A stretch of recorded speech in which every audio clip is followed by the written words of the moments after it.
Today, we are exploring a fascinating ancient text called the Isha Upanishad, which is a pocket guide for happiness.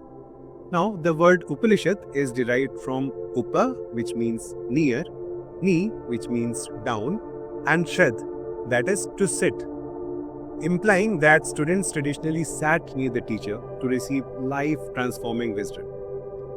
The Upanishads are referred to as the end or conclusion, that is Anta of the Vedas, and hence the term Vedanta.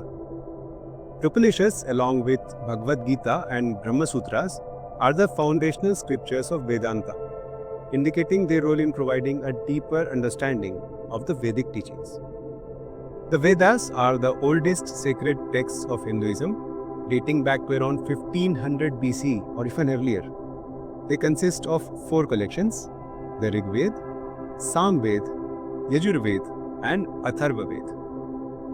While the Vedas primarily focus on rituals, chantings, hymns, and ceremonies, the Upanishads offer wisdom points that help us live more joyfully and stress-free. They also explore deep philosophical questions such as who am I? Who is God? The concept of karma, etc. They introduce the idea of Brahman, the ultimate reality, and Atman, the individual soul, which are central to the Vedanta philosophy. So what is the Isha Upanishad?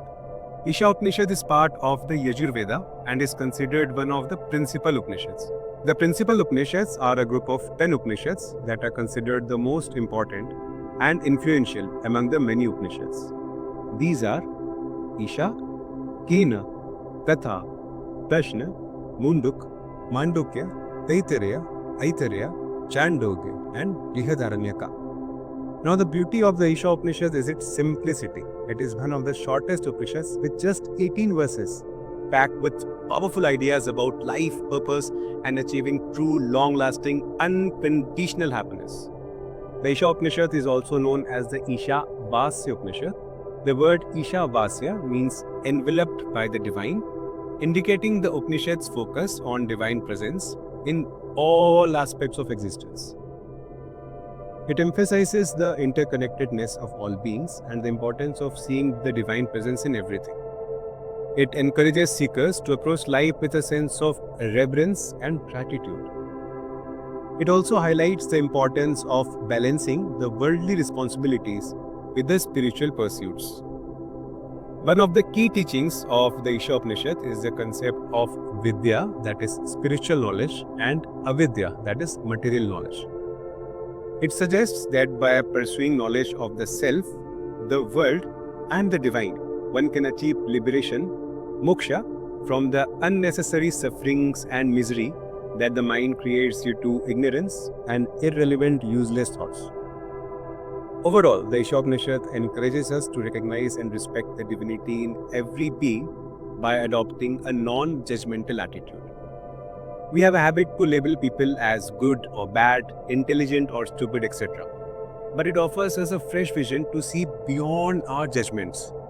It shows us a very natural and easy path to spiritual enlightenment, making it a foundational must-read text in spirituality. So, are you curious to learn more? In the coming videos, we will be diving deeper into the verses of the Ishavasya Upanishad, unpacking its wisdom, and we will try to learn how we can apply the teachings in our daily lives. Namaste. Today, we are getting started and taking a closer look at the very first verse. You can see it on the screen, and I will request you to please pardon me for my Sanskrit pronunciation. I'm not very well versed with the same. So, here it goes. Om Ishavasyam Idam Sarvam. This entire universe, Idam Sarvam, is enveloped by the divine, Ishavasyam. Yat Kinch Jagatyam Jagat. Whatever moves, Jagat, in the world, Jagatyam, everything is divine. Tena Tyaktena Bhunjitha. Enjoy life, Bhunjitha, by letting go or detachment, Tyaktena.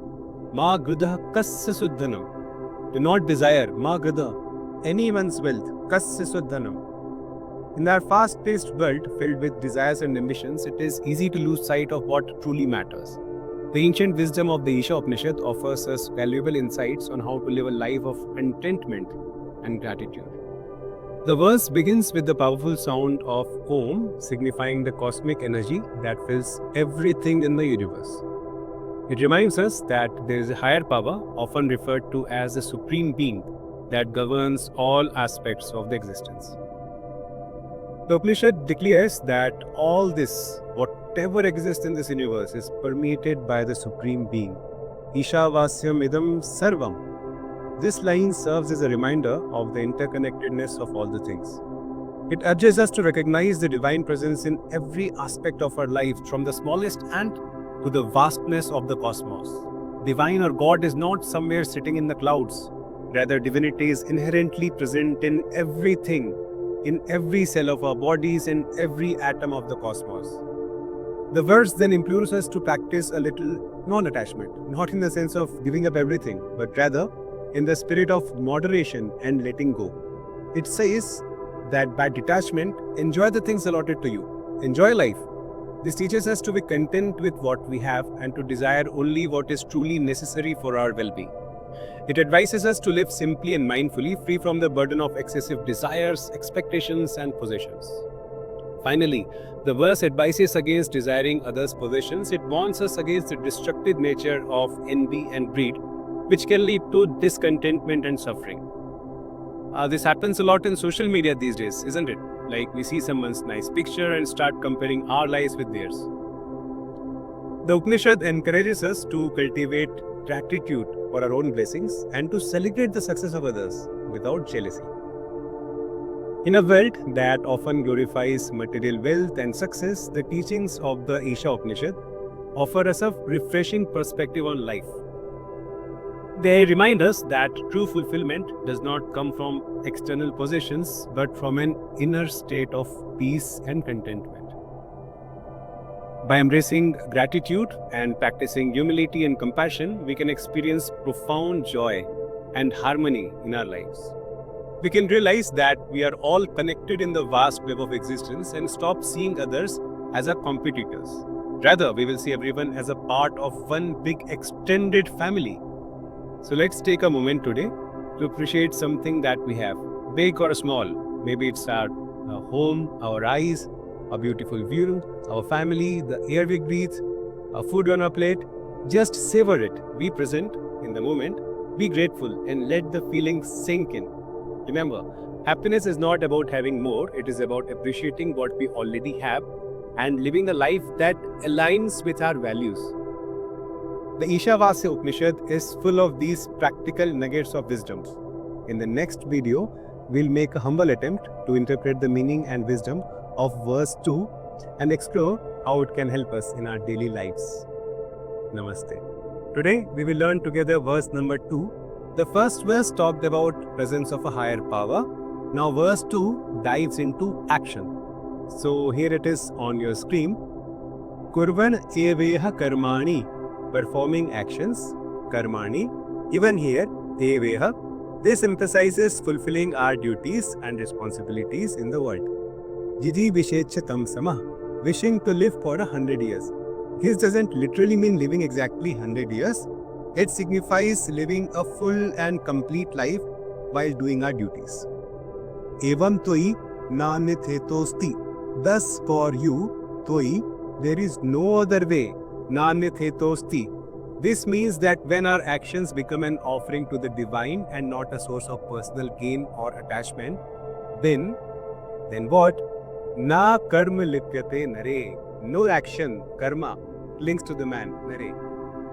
When we act without self-interest or greed and with a sense of service, our actions do not create negative karmic consequences. This teaching is exactly similar to the concept of Nishkam Karma of Bhagavad Gita. This verse encourages us to actively participate in life, doing our duties with full energy and engagement.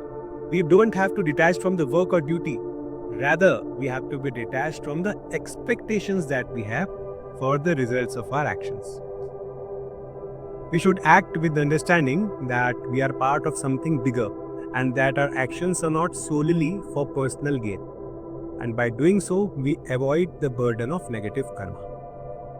Imagine this, you're working on a project, you put in your best effort, you're passionate about it, But what if you become obsessed with getting a specific result, like a promotion or praise from your boss? That attachment can lead to stress, suffering, and disappointment. Passion in performing the work and dispassion in expectations of the result is the key. Many times we do the exact opposite. We show dispassion or laziness while doing the work, but show extreme attachment and passion for the result that we should get from the work done. Ishavasya Upanishad verse 2 is saying, do your best work with full enthusiasm and contribute to the world, but do not let the outcome control your happiness. Perhaps the English proverb, do your best, forget the rest, might have roots to this verse.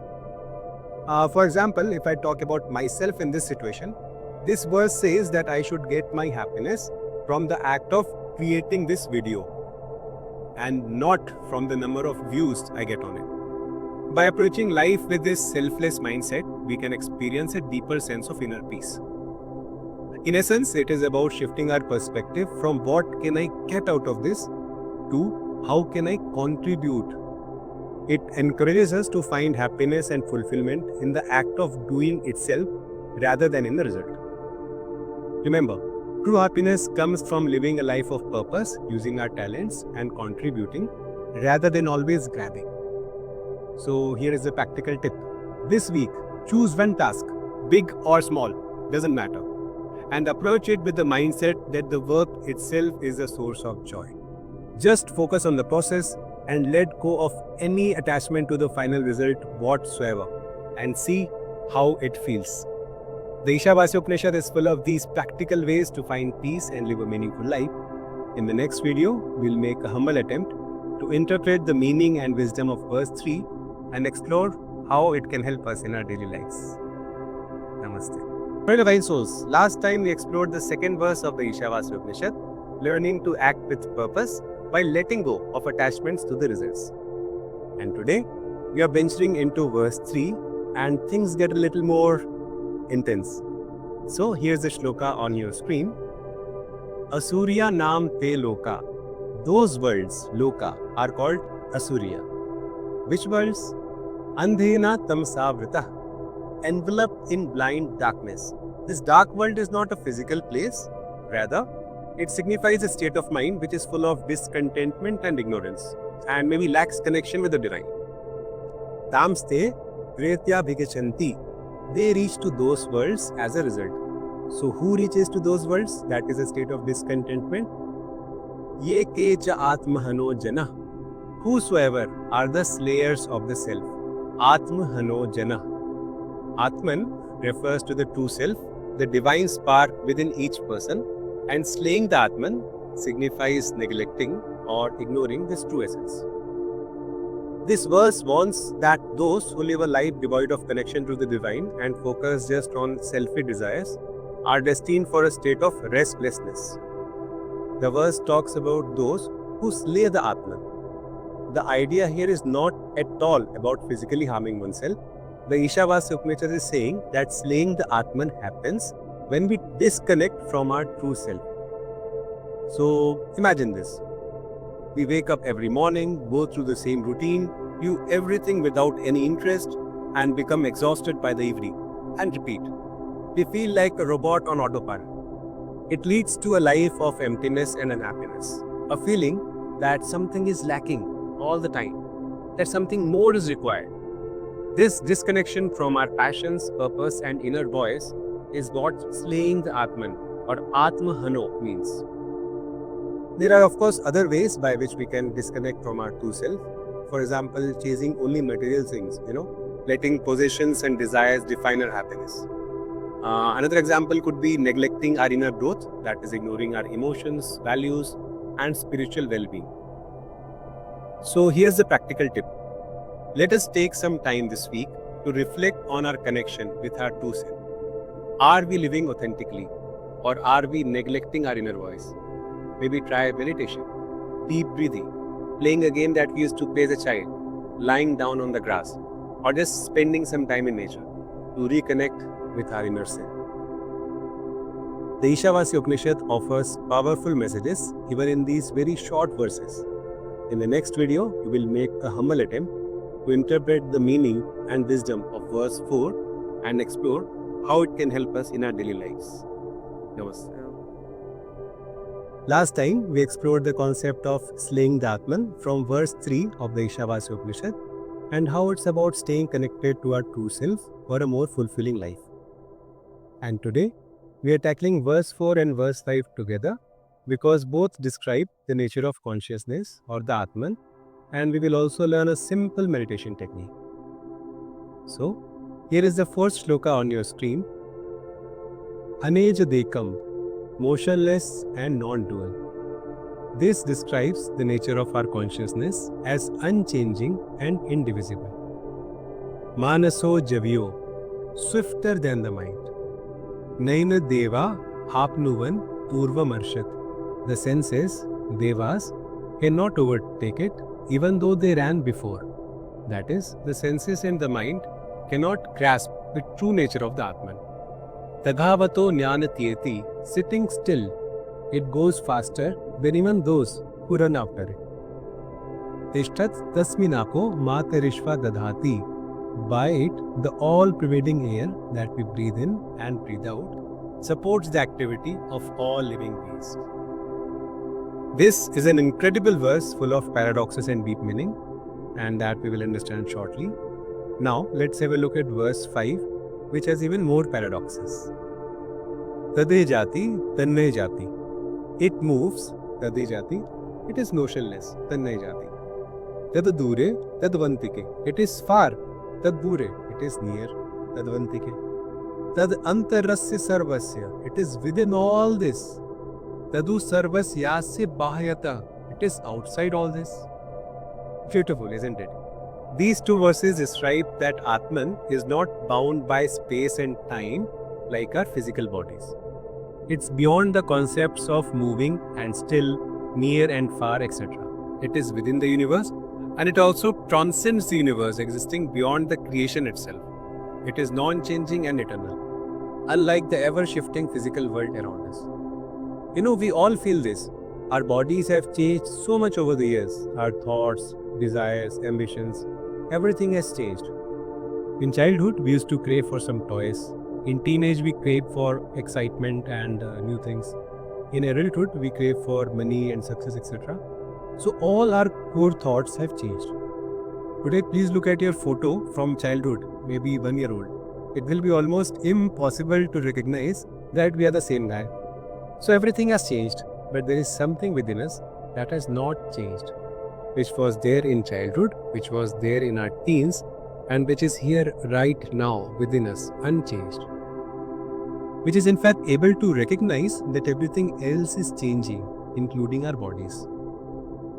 That is the beautiful feeling of I am, I exist, the I which has never changed. But we are always caught up in the external world and are so occupied in our thoughts all the time that we often forget this. We have to remind ourselves from time to time that we are not our thoughts and that thoughts just arise in us. Imagine this, our thoughts are like clouds passing by in the sky. The Atman is the clear blue sky itself, fixed, unchanging and ever present. The clouds do not affect the sky in any way. They just come and pass by. Likewise, our thoughts just arise and pass by without affecting the self in any way. The Isha Upanishad is saying, let's not get caught up in the busyness of our minds and try to connect with our Atman, the source of true peace and happiness. It suggests that by quietening the mind and turning inwards, we might begin to get a glimpse of the divine essence, the divine I, which is in all of us. But how to silence this mind, which is running aimlessly all the time? We all know that it is a really bad idea to try to fight our thought and stop them. But there is a very simple, very easy, ancient meditation technique called the thought counting meditation. If we do it for just a few minutes each day, I guarantee that we will get a glimpse of the deepest peace within us. And here is how we can do it.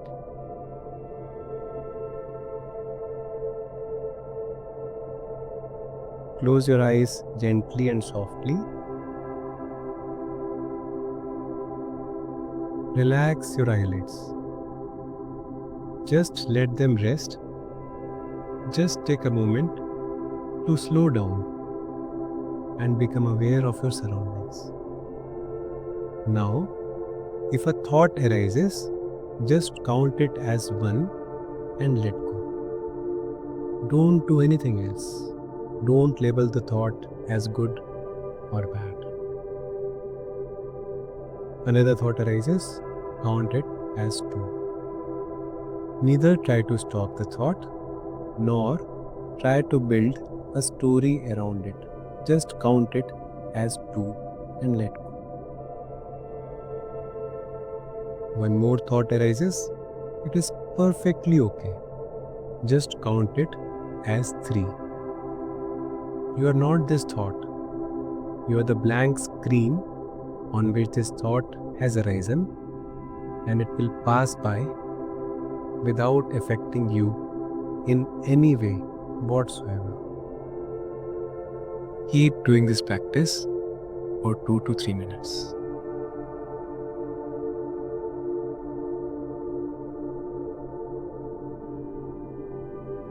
Such a simple meditation, just counting our thoughts without judgment, and we find that with this practice, the thoughts lose their power or influence on our mind, and we are able to experience the stillness within, our inner self, which is a source of stability in a world of constant change. In the next video, we will make a humble attempt to interpret the meaning and wisdom of verse 6 and verse 7 and explore how it can help us in our daily lives. Namaste. Last time, in verse 4 and 5, we explored the unchanging nature of consciousness and learnt a simple meditation technique. Today, we will learn verse 6 and verse 7 together because they elaborate on the same concept. So here is verse 6 on your screens. Yastu sarvani bhutani. Whoever sees all beings, atmanye vanu pashyati, in his own self. Sarva bhuteshu cha atman, and the self in all beings. Tatvana vijugupsate, he does not feel any hatred or any being. Now, let's have a look at verse number 7. Yasmin sarvani bhutani, in whom all beings, atmaiva bhudvijanata, have become the self itself, and he knows this. Tatra ko moha kah shoka, to him what attachment, what sadness. Ekatva manu pashyata, who sees the oneness. So when one experiences this oneness, there is no room for sorrow. This is such a beautiful message. By recognizing the divine oneness, feelings of hate towards others completely disappear. So these two verses refer to the fact that the same divinity that resides in us is present within everyone. So imagine this. You're not beating your heart consciously, right? A subconscious involuntary intelligence is doing this for you. The intelligence or the power or consciousness that is responsible for beating of your heart, exactly the same intelligence is responsible for the beating of my heart. This understanding removes the barriers of the illusion of separation, which is also called Maya, and it leads to a state of acceptance, love, and non-judging others. The Ishavasya Upanishad does not ask us to ignore our differences. It invites us to see beyond the surface, to recognize the underlying unity that binds us all and develop a more peaceful and harmonious way of interacting with the world. Now, practicing the art of seeing the self in all beings requires mindfulness and introspection. Through meditation, self-reflection, and acts of service, we can nurture this awareness and cultivate a heart that embraces all of the creation as its own extended family. We are always caught in a game of opposites or duality. We see happiness versus sadness, good versus bad, cravings versus aversion, and self versus others. This constant struggle between polarities is the root of most of our problems and all of our internal struggles. So think of a prism that refracts light into a spectrum of colors. Each color is unique, yet all originate from the same source, the white light. Similarly, we are all individual expressions of the same divine. So let us learn a very powerful spiritual ancient practice based on these verses that will help us to practically implement these teachings. It is called the mirror exercise. So for doing this, choose a time during your day when you are likely to encounter other people, such as during your commute, at work, or in a public space. Now, make a conscious effort to observe the people around you. As you encounter each person, silently repeat the following affirmation in your mind. The divine self resides within this person. Just take a moment to truly see each person as a manifestation of the divine, regardless of their appearance, behavior, or any preconceived notion you may have about them. If you find yourself in a situation where you interact with someone directly, such as during a conversation or a brief encounter, extend a genuine smile or offer a kind word for a gesture. This can be as simple as holding the door open for someone, allowing someone to enter the lift first, offering a compliment, or simply expressing gratitude. After each interaction, take a moment to reflect on how it felt to connect with the divine presence within the other person. And notice any shifts in your mindset or emotions and acknowledge any feelings of warmth, compassion, or connection that arise within you. This practice will completely change our lives forever, as we will live each moment full of compassion and love without any hatred or judgment in our hearts. In the next video, we will make a humble attempt to interpret the meaning and wisdom of verse 8 and explore how it can help us in our daily lives. Namaste. Last time, we learned a powerful spiritual practice based on verses 6 and 7 of the Ishavasya Upanishad, and today we are venturing into verse 8, which describes the nature of the divine. So, here is the shloka on your screen. Sa Parya Gach. It pervades everything, that is, divine is omnipresent. Shukram Akayam, Avranam, Asnaviram. Bright, radiant, but formless, and cannot be harmed because it has no muscles or body. Shuddham, Apapavidham. It is pure and sinless. Kavir, Manishi. It is the all-knowing thinker or philosopher. Paribhu, transcendent, that is, beyond time and space. Swayambhu, self-existent. It is the source of all creation and is not dependent on anything else. Yatha Tatsito, perfectly according to nature. Arthan Vyadadat, Shashvatibhya Samabhya. The Creator is responsible for arrangement of objects eternally throughout time. This refers to the divine's role in the arrangement of the universe, the solar system, and the galaxies. So this verse basically describes a theory that modern scientists call as the fine-tuned universe. Just look up at the sky and see all the stars. They are not there just randomly. They are part of a big plan. It is like a huge puzzle where every piece fits just right. This perfect arrangement is called the fine-tuned universe. Think about Earth. It is just the right distance from the sun. If it was too close, it would be too hot. If it was too far, it would be too cold. Our air has the absolute right mix of gases for us to breathe. Even the tiniest changes in the structure of the universe could make life impossible. Think about protons and electrons. They have just the right amount of mass. Not too heavy, not too light. If they were a little bit heavier, atoms would be too unstable, making it impossible for molecules to form. If they were a little lighter, gravity would not be strong enough to hold everything together. At their core, the structures of the solar system, the galaxy, and the atom are exactly similar. In each, there exists a central entity around which other components orbit. Like in the atom, protons and neutrons are in the center, called nucleus, while electrons revolve around it.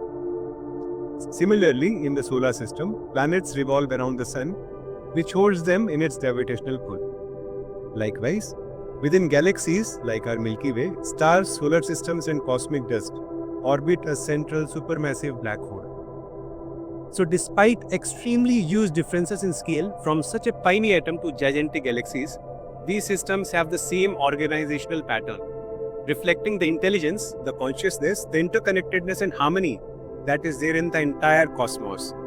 Now here's the big question: who is behind all this perfection? The Isha Upanishad provides the idea of a universal consciousness, a kind of big mind that is everywhere. It's like the universe itself is alive, conscious and aware. When we look at the universe this way, we can feel that we are not just here by chance. It makes us grateful. We can feel this connection when we sit quietly and when we are connected with ourselves. It's like we are plugged into the universe's energy. We realize that we are part of something spectacular, something special, and something much bigger than us. And we have a role to play in keeping this balance of life. So let's cherish this gift of life every moment. Let's take care of each other. After all, we are part of this amazingly, perfectly fine-tuned universe. In the next video, we will make a humble attempt to interpret the meaning and wisdom of verses 9, 10 and 11 and explore how it can help us in our daily lives. Namaste. Last time, we explored the concept of the fine-tuned universe according to verse 8 of the Ishavasya Upanishad. And today, we are exploring verse 9, 10 and 11 together because they elaborate on a similar concept. So, here is verse on your screens. Andhantama pravishanti. They enter into blind darkness. The darkness signifies ignorance or lack of wisdom. Ye avidyam upasate. Who are extremely devoted to materialism, that is avidyam. Tatobhuya ivate tamoya. Into a greater darkness they enter. Ya hu vidyayam rata. Who worship Vidya alone. This refers to those who focus only on spirituality and neglect the world and their duties. The verse says if you only chase materialism, avidya, you will end up in the dark. But if you chase only spirituality, vidya, we will end up in an even deeper darkness. In our search for fulfillment and meaning, it's very common to find ourselves drawn to extremes, which can lead us off track. The first approach is to focus only on material success, money, fame, promotions, etc. It offers temporary relief and happiness, but ultimately we are never satisfied with what we have. Whatever we achieve, we take it for granted and start chasing for more. We get caught up in an unending cycle of greed and accumulation, always seeking more wealth, more possessions, more than what we already have. It's like chasing the horizon, where the earth and the sky appear to meet. We start to run towards it and we feel that we will reach there, but it is just an illusion. Conversely, the second approach is to focus only on spirituality, yoga, meditation, etc. While there is immense value in seeking spiritual growth and self-awareness, becoming too obsessed with these practices may lead to detachment from the practical realities of life. We may find ourselves withdrawing from society, neglecting responsibilities, and failing to contribute meaningfully to the world. This verse says that it's about finding a middle path where we respect our material needs, aspirations, and ambitions, work with 100% enthusiasm, while also nurturing our spiritual well-being by giving some time daily to meditation, yoga, pranayam, or maybe reading some spiritual texts. The core fact is that whether we are chasing material success or spiritual enlightenment, both are because of a feeling that we lack something. In both cases, we believe that fulfillment lies in acquiring something external, be it wealth or wisdom, doesn't matter. While in reality, true contentment arises from recognizing that we are already complete and that happiness lies within us. Now, here is verse 10 on your screens. Anya devahu vidyaya, some say through vidya. Anya dahur avidyaya, others say through avidya. Iti shushrum dhira nam, ye nas tad vichakshire. We have heard from the wise who have taught this to us. This verse means that some people say that true happiness comes through spiritual knowledge, that is vidya, while others say it comes from material knowledge, that is avidya. And here is verse 11. Vidyancha avidyancha, both vidya and avidya, yas tat vedo bhayam saha, whoever knows both together. Avidyaya mrityu tirtva, vidyaya amritam asnate, gets over death by avidya and attains immortality by vidya.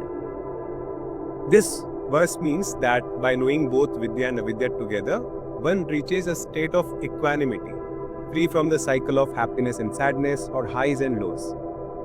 Avidya can mean material success, as we saw in verse 9, and it can also be interpreted as any other knowledge which is not Vidya.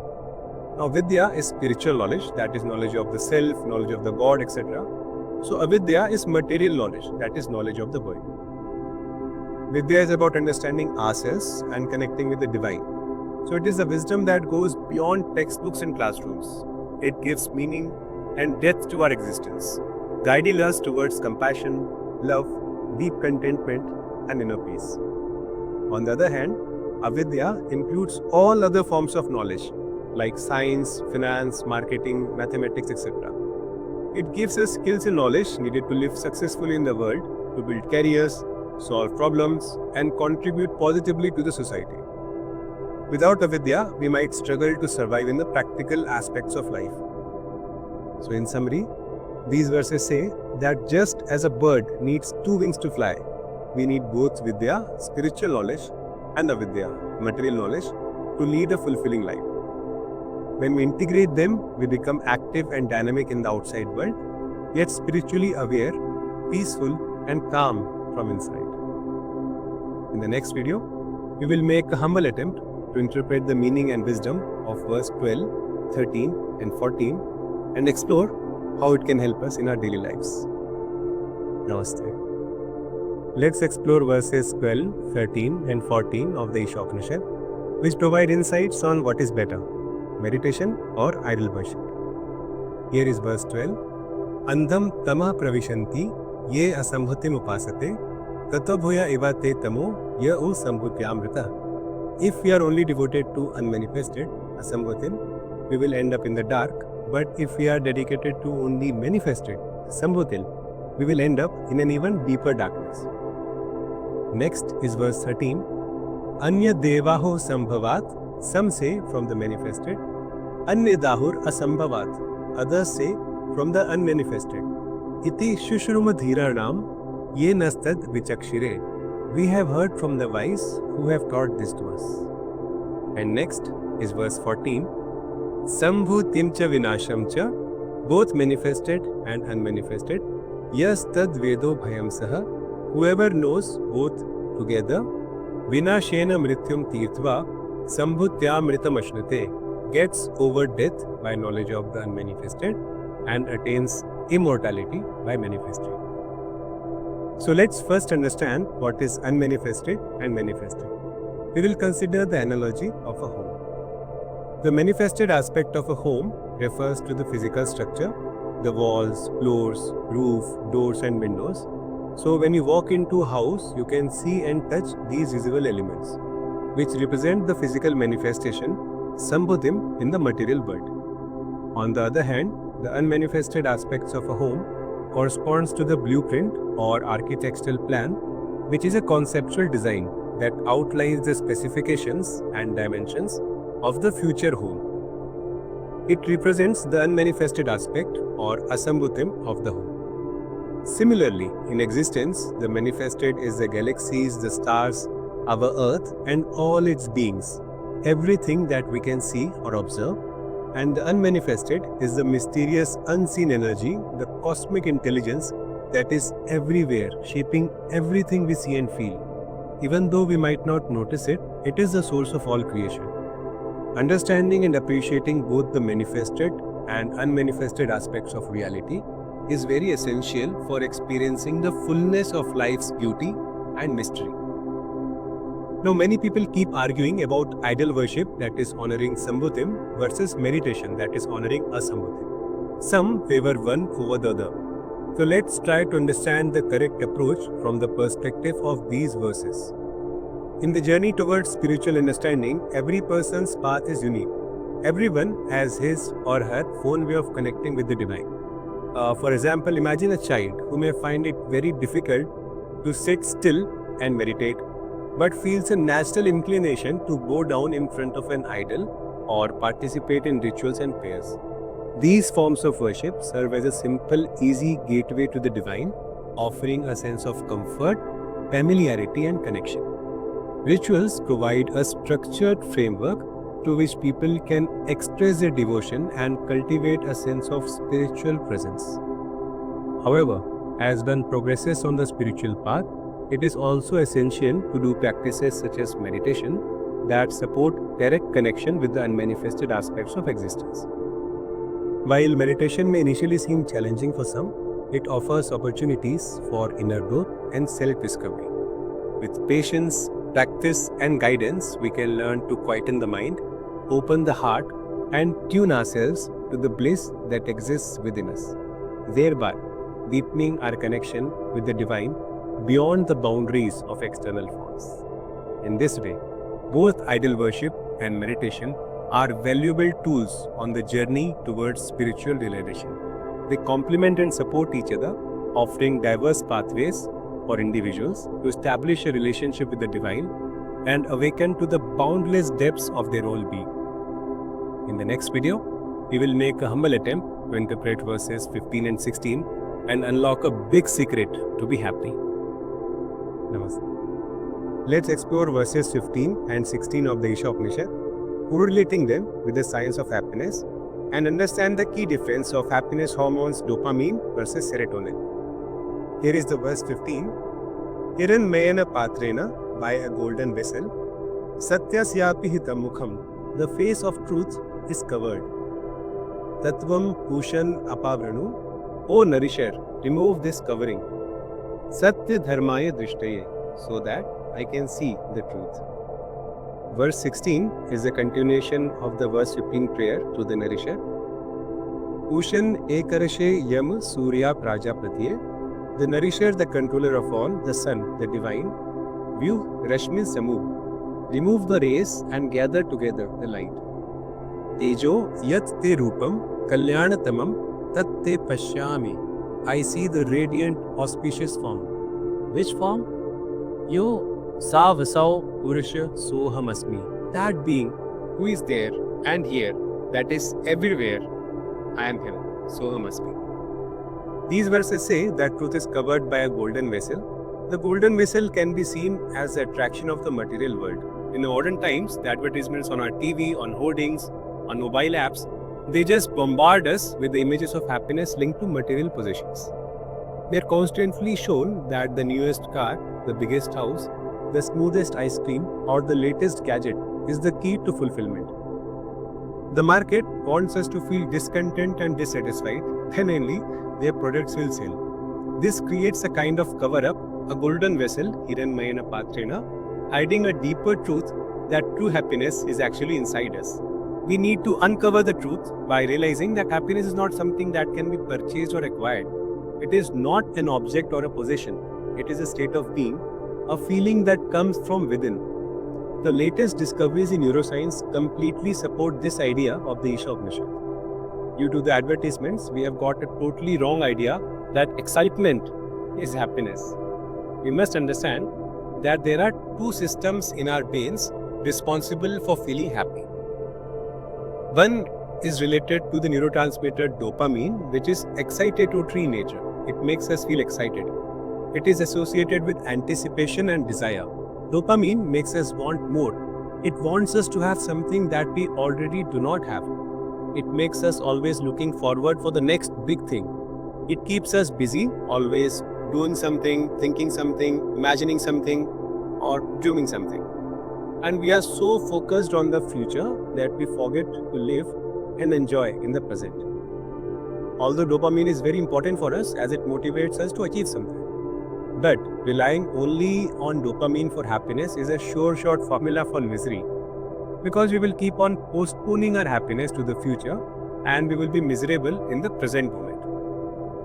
The other system for happiness is related to neurotransmitters like serotonin and oxytocin, which are inhibitory in nature. They calm us down and make us feel content with what we already have. They help us to appreciate the present moment and find joy in the simple things in life. But to experience this, we need to slow down, relax, let go and look within, because this happiness which lies in the here and now is long-lasting and sustainable. This form of happiness is not dependent on anything external. We can just close our eyes wherever we are and feel blissful, content, and thankful. This idea is further expanded with a beautiful phrase, Soham Asmi, which means I am that. We are the happiness that we are seeking. We just need to realize it. In the next video, we will make the humble attempt to interpret the meaning of verses 17 and 18 of the Isha Upanishad. Namaste. Last time, we learned verses 15 and 16 of the Isha Upanishad and their relation with modern neuroscience. And today, we are exploring verse 17 and 18.